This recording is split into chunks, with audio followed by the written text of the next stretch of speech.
الحمد لله رب العالمين والصلاة والسلام على رسوله محمد وعلى آله وأصحابه أجمعين أما بعد قال الله تعالى أعوذ بالله من الشيطان الرجيم بسم الله الرحمن الرحيم إن الصفا والمروة من شعائر الله فمن حج البيت أو اعتمر فلا جناح عليه أن يطوف بهما ومن تطوع خيرا فإن الله شاكر عليم وقال تعالى ومن يعظم شعائر الله فإنها من تقوى القلوب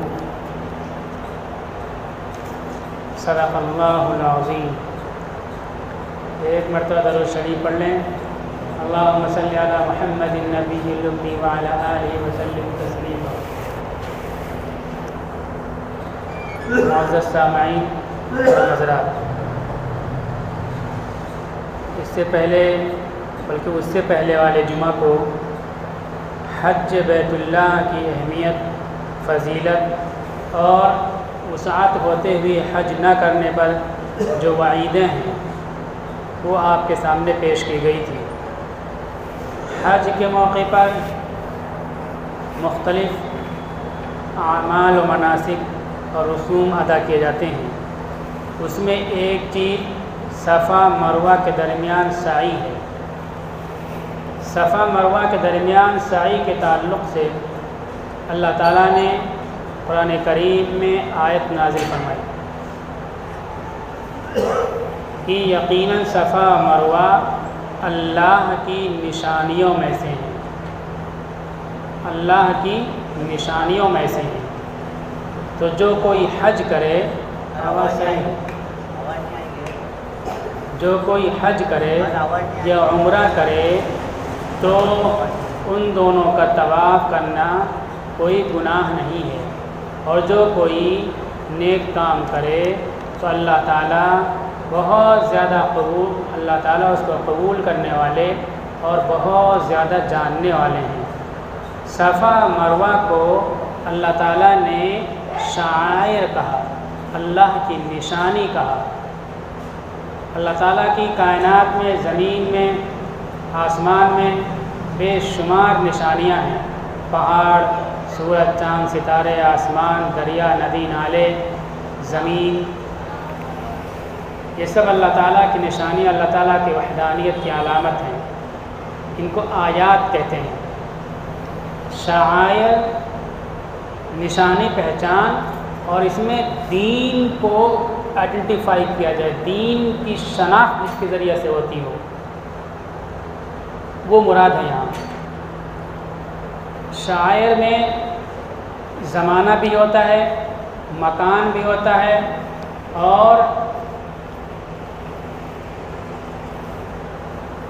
چھوٹے چھوٹے کام اور اعمال بھی ہوتے ہیں۔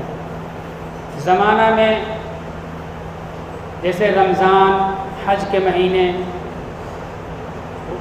عیدین، جمعہ، اور جگہوں کے بارے میں جیسے کعبہ، عرفہ، مزدلفہ، جمرات، صفا مروہ، مسجدیں۔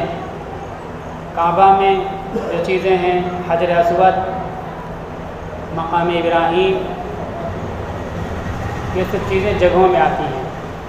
زمانہ میں رمضان، حج کے مہینے، عیدین، جمعہ، اور علامت اور سمبول اور پہچان کے طور پر جو شاعر ہیں، اذان، اقامت، با جماعت نماز، اللہ کے راستے میں قتال کرنا، یہ سب چیزیں علامات میں آتی ہیں۔ ختنہ، اسی میں جوڑ لیجیے داڑھی، جس سے پتہ چلے کہ یہ اسلام کو ماننے والا ہے، اللہ کو ماننے والا ہے، اللہ کے دین کو ماننے والا ہے۔ یہ سب شاعر ہیں۔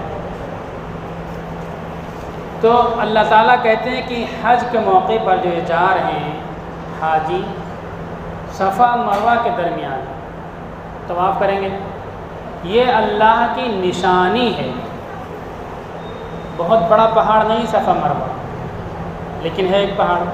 اس سے بڑے بڑے پہاڑ دنیا میں موجود ہیں، ان پہاڑوں میں عجائبات ہیں، اللہ کی قدرت کی نشانیاں ہیں، لیکن اللہ نے صفا مروہ پہاڑ کو اللہ کی نشانی کہا، اللہ کا شاعر کہا۔ اس کی کیا راز ہے، اس کی کیا حکمت ہے؟ چونکہ عید الاضحیٰ کا موسم چل رہا ہے، تو یہ چیز ہمارے سامنے آنی چاہیے۔ حج کے موقع پر، عمرہ کے موقع پر لوگ پہنچتے ہیں، اور جو صاحب حیثیت ہیں وہ پہنچتے ہیں۔ جو صاحب حیثیت ہیں وہ سوچنے سمجھنے کی زیادہ صلاحیت رکھتے ہیں، ان کے پاس علم نہیں ہے، ڈاکٹر نہیں ہے، انجینئر نہیں ہے، علماء نہیں ہے، وہ خود عالم نہیں، ڈاکٹر نہیں، انجینئر نہیں، تو صاحب حیثیت اگر ہیں تو پیسے کے ذریعے سے اچھا ڈاکٹر رکھ سکتے ہیں، اچھے ڈاکٹر کی خدمات حاصل کر سکتے ہیں، پیسے کے ذریعے اچھے انجینئر کی خدمات حاصل کر سکتے ہیں، پیسے کے ذریعے سے اچھے علماء کو لا سکتے ہیں، وظیفہ دے کر کے ان کی خدمات حاصل کر سکتے ہیں۔ یہ سوچنے والے لوگ حج کے لیے پہنچتے ہیں، صاحب حیثیت لوگ، ان کو بتایا جا رہا ہے کہ یہ جو پہاڑ اللہ کی نشانیاں ہیں، ان نشانیوں پہ غور کرنے کا حکم ہے۔ کیا نشانیاں ہیں؟ حضرت ہاجرہ رضی اللہ تعالی عنہا سے جڑی ہوئی نشانی ہے۔ جب شیر خوار حضرت اسماعیل علیہ السلام پیاسے ہو گئے اور کھانے پینے کی چیزیں ختم ہو گئیں، تو پیاس میں جب حضرت اسماعیل بلک رہے تھے تو اسماعیل علیہ السلام کے پانی کے لیے ایک پہاڑ سے دوسرے پہاڑ، دوسرے سے ادھر سے 7 چکر لگایا، اور اس سے پہلے جو قربانی دی، مجاہدہ کیا، وہ الگ ہے۔ اللہ کا حکم جان کر کے ایسے مقام پر رک گئیں جہاں کھانے پینے کا انتظام نہیں تھا، یہ تھا کہ اللہ کا حکم ہے اس لیے ہم یہاں رہیں گے۔ یہ قربانی دی انہوں نے۔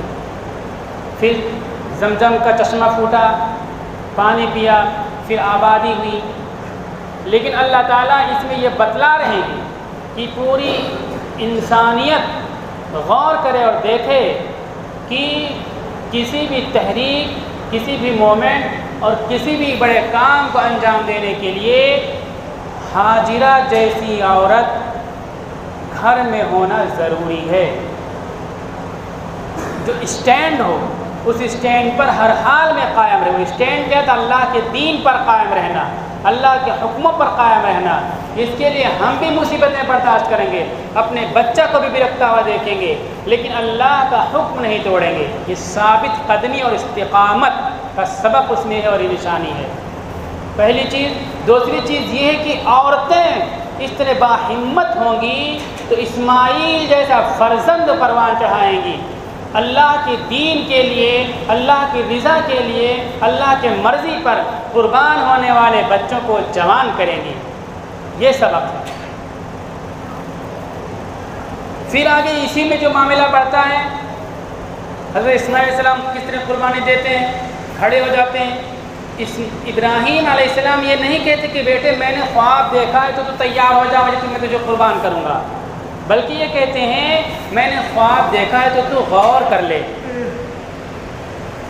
یہ طریقہ ہے، بچوں کو اتنا مانوس کر دیا جائے، اتنی سمجھ بوجھ بچوں کے ذہن میں پیدا کر دی جائے کہ بچوں سے بولنا نہ پڑے کہ مجھے پانی کی ضرورت ہے، بیٹا پانی لے کر کے آ جا، مجھے دوا کی ضرورت ہے، بیٹا دوا خرید لا، مجھے کھانے کی ضرورت ہے، بیٹا کھانا لے کر کے، حکم دینے کی ضرورت نہ پڑے۔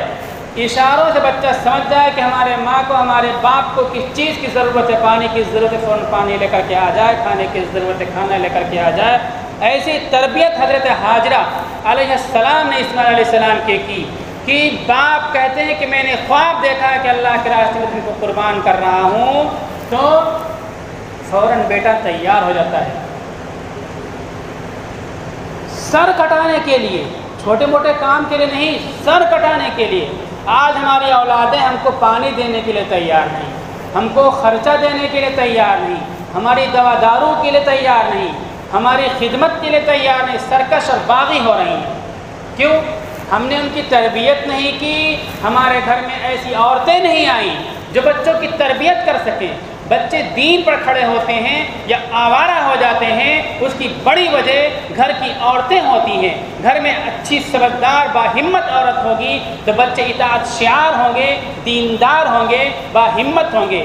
گھر میں ناسمجھ عورت ہوگی، کم ہمت عورت ہوگی تو بچے ناسمجھ اور آوارہ ہوں گے، اور کم ہمت اور بزدل ڈرپوک پیدا ہوں گے، ایمان فروش پیدا ہوں گے۔ اس میں یہ سبق ملتا ہے کہ تمہاری عورتیں ایسی باہمت ہوں، ان کو آئیڈیل بنائیں، ہر حال میں دین پر جمی رہیں، دین پر قائم رہیں، تو ان کے گود میں پلنے والے بچے اس طرح دیندار بنیں گے۔ پھر اسی میں آگے جب معاملہ چلتا ہے اسماعیل علیہ السلام کا، اسماعیل علیہ السلام کی شادی ہو جاتی ہے۔ بخاری کی روایت ہے، ابراہیم علیہ السلام اب ملنے جاتے ہیں بیٹے سے، تو وہاں اسماعیل علیہ السلام نہیں ہوتے ہیں، بہو ہوتی ہے، ان سے حال خبر لیتے ہیں تو وہ گھر کی ساری پریشانی ان سے بیان کرتی ہے۔ ابراہیم علیہ السلام واپس ہوتے ہیں اور یہ کہتے ہیں کہ اسماعیل آئیں گے تو ان سے میرا سلام کہنا اور یہ کہہ دینا کہ گھر کی چوکھٹ بدل دیں۔ شام کو آتے ہیں تو پورا حلیہ بتاتی ہیں اور پھر یہ کہتی کہ سلام کہا ہے اور یہ کہا کہ گھر کی چوکھٹ بدل دیں۔ اسماعیل علیہ السلام کہتے ہیں کہ میرے ابو جان تھے اور چوکھٹ تم ہو، میرے ابو یہ کہہ گئے کہ میں تم کو طلاق دے کر کے دوسری شادی کر لوں۔ طلاق دے دیتے ہیں، قبیلہ جرہمی میں اسی خاندان میں ایک دوسری خاتون سے شادی کر لیتے ہیں۔ دوبارہ پھر اسماعیل علیہ السلام ملنے پہنچتے ہیں، پھر اسماعیل گھر پہ نہیں ہوتے ہیں، پھر ان سے حال خبر گھر کی پوچھتے ہیں، وہ خاطر مدارات کرتے ہیں، خدمت کرتی ہیں اور بتاتے ہیں کہ الحمدللہ جس بھی حال میں اللہ رکھے اللہ کا شکر، گھر کی کمزوری باہر ذکر نہیں کرتی ہیں۔ اسماعیل علیہ السلام کہتے ہیں کہ جب اسماعیل آئیں گے تو میرا سلام کہنا اور کہہ دینا کہ چوکھٹ کو نہ بدلیں۔ شام کو آتے ہیں، بات ہوتی وہی، پھر کہتے ہیں کہ تو میرے ابو تھے اور چوکھٹ تم ہو، میرے ابو نے کہا کہ تم کو رکھوں، تم کو طلاق نہ دوں، تمہارے ساتھ زندگی گزاروں گا۔ گھر کی چھوٹی سی کمزوری بیان کی تو یہ ہو گئی۔ ہماری عورتیں دیکھو، گھر میں تھوڑی سی دقت، تھوڑی سی پریشانی آتی ہے، فوراً اپنی ماں کو، بہن کو کہاں کہاں فون لگا دیتی، باتیں کر دیتی ہیں۔ اڑوس پڑوس میں دشمن ہے، دوست، کچھ نہیں پتہ، گھر کی شکایتیں کرتی پھرتی ہیں۔ تو ایسے گھروں میں باہمت بچے نہیں پروان چڑھیں گے جن گھروں میں اس طرح ناسمجھ عورتیں ہوتی ہیں کہ گھر کی کمزوری باہر بیان کریں۔ سمجھدار عورتیں کہاں سے پیدا ہوں گی، کہاں سے آئیں گی؟ ہماری ہی بیٹی سمجھدار ہوگی، ہماری ہی بہن سمجھدار ہوگی۔ ہم اپنی بہن کی، اپنی بیٹی کی ایسی تربیت کریں کہ جب جائے وہ گھر تو شوہر کا گھر اس کا گھر ہوگا، یہاں بیٹی میری مہمان ہے، یہ بیٹی کا گھر نہیں، بیٹی کا گھر اس کا گھر ہے۔ ذہن میں ڈال دے وہ سسرال ہے، وہ شوہر کا گھر ہے، بیٹا تمہارا گھر یہ ہے، اور ہر سے ناز نخرا شکایتوں کا دروازہ کھول دیتے ہیں، گھر اجڑ جاتے ہیں۔